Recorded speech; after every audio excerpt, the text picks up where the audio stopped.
Good afternoon children. ఈరోజు చక్కటి కథ చెప్పుకుందామా? ఇప్పుడు మీకు ఏం కనిపిస్తుంది?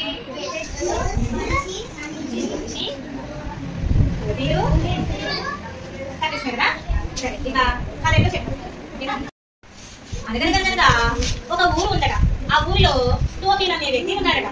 అతను ప్రతిరోజు టోపీని ఆ ఊర్లోను ఈ ఊర్లోను అమ్మి వచ్చిన డబ్బులతో జీవనం సాగిస్తున్నాడట.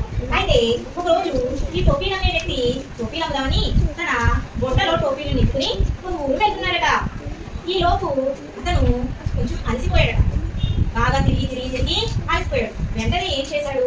తన నెత్తి మీద ఉన్న ఈ టోపీల బుట్టని కిందకి దింపి తను పెట్టుకున్న టోపీ కూడా అక్కడే పెట్టి చెట్టు కింద నిద్రపోవడం మొదలు పెట్టాడట. ఏనా? అయితే ఈ లోపు ఎక్కడి నుంచి వచ్చాయో కొన్ని కోతులు వచ్చాయట ఆ చెట్టు మీదకి. ఏమొచ్చాయి? కోతులు వచ్చాయి. అయితే ఈ కోతులో ఒక నాటి మంగి ఉంది, అంటే తొంటరి. అది ఏం చేసింది? చెట్టు దిగి వచ్చి ఈ పడుకున్న వ్యక్తిని చూసింది. ఏంటి ఇతను ఇక్కడ పడుకున్నాడు అని. తర్వాత ఇలా వచ్చింది. ఏంటిది? భలే ఉందే, ఏంటివి అని చెప్పి చూసిందట. ఇక్కడ కొన్ని టోపీలు ఉండడంతో ఇలా తల మీద పెట్టుకుని ఇతను ఫ్రెండ్స్ అడిగిందట, ఎలా ఉన్నాను అని. ఫ్రెండ్స్ ఏమన్నాయి? చాలా బాగున్నావు, మాకు కూడా తీసుకొచ్చి అంటే వెంటనే ఈ మంకీ అన్ని మంకీస్ కి కూడా ఈ క్యాప్స్ ని ఇచ్చేసిందట. వెంటనే అవి కూడా క్యాప్స్ పెట్టుకుంటున్నాయి. చూస్తున్నారా?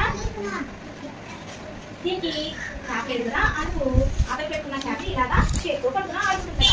వెంటనే ఈ మంకీ ఏం చేసింది? నాటి మంకీ చెట్టుకి కూర్చుందట. ఇలా కొంతసేపు అయిన తర్వాత ఈ పడుకున్న వ్యక్తి లేచాడట. లేచి తన బుట్ట దగ్గరికి వెళ్ళాడట. వెళ్ళి చూసి షాక్ అయ్యాడట. అయ్యో, నా బుట్టలో ఉండాల్సిన టోపీ ఏమయ్యాయి అని కంగారుగా అటు ఇటు తిరుగుతూ ఉన్నాడట. ఈ లోపు చెట్టు పై నుంచి సౌండ్ వినిపించిందట. వెంటనే ఇలా ఉండి చూశాడట. చూస్తే చెట్టు మీద ఏమున్నాయి? కోతులు ఉన్నాయి. కోతులు ఏం చేస్తున్నాయి? ఇక్కడ టోపీలు పెట్టేస్తున్నాయి కదా. అమ్మో, నా టోపీలన్నీ ఈ కోతులు తీసేస్తున్నాయి. మీకు ఇప్పుడు ఎలా తీసుకోవాలి? అయ్యో, ఈ టోపీలు అమ్మకపోతే నాకు డబ్బులు రావు. ఆ డబ్బులు రాకపోతే నేను కూరగాయలు కొనుక్కోలేను, సాయంత్రం ఏమీ తినలేను, ఏం చెయ్యాలి దేవుడా అని ఇలా బాధపడతారట. అప్పుడు అవి ఆ మనిషి చూసి ఇలా అంటున్నాయట. అని ఆ వ్యక్తి చూశాడు. ఇప్పుడు వాటిని ఏ విధంగా కిందకి తీసుకురావాలి, టోపీని ఎలా సంపాదించాలి అని ఆలోచిస్తున్నాడట. అప్పుడు ఆ కోతులు కూడా ఆ వ్యక్తిని చూసి ఇలా అంటున్నాయట. ఓకేనా? ఇప్పుడు వెంటనే అతను ఏం చేశాడు? ఇలా అన్నాడట. వెంటనే అది కూడా అన్నాయట. ఏంటి ఈ కోతులు నేను చేసినట్టే చేస్తున్నాయి అని డౌట్ వచ్చి టెస్ట్ చేద్దాం అని అన్నాడు. అవి కూడా అతను చూసి అన్నాయట. వెంటనే అతను అన్నాడు. అవి కూడా అన్నాయట. అనేటప్పటికి ఈ కోతులు నేను ఏం చేస్తే అవే చేస్తాయి కాబట్టి నేను ఏదైనా వాటి మీద విసిరితే అవి కూడా వాటి దగ్గర నుంచి నా దగ్గరికి విసిరేస్తాయి కదా అని చెప్పి వెంటనే అటు ఇటు తిరుగుతూ ఏమైనా దొరుకుతుందేమో అని చూశాడట. అతనికి ఒక చిన్న కర్ర ముక్క దొరికిందట. వెంటనే ఏం చేశాడు? ఆ కర్ర ముక్కని వాటి పైకి విసిరాడట.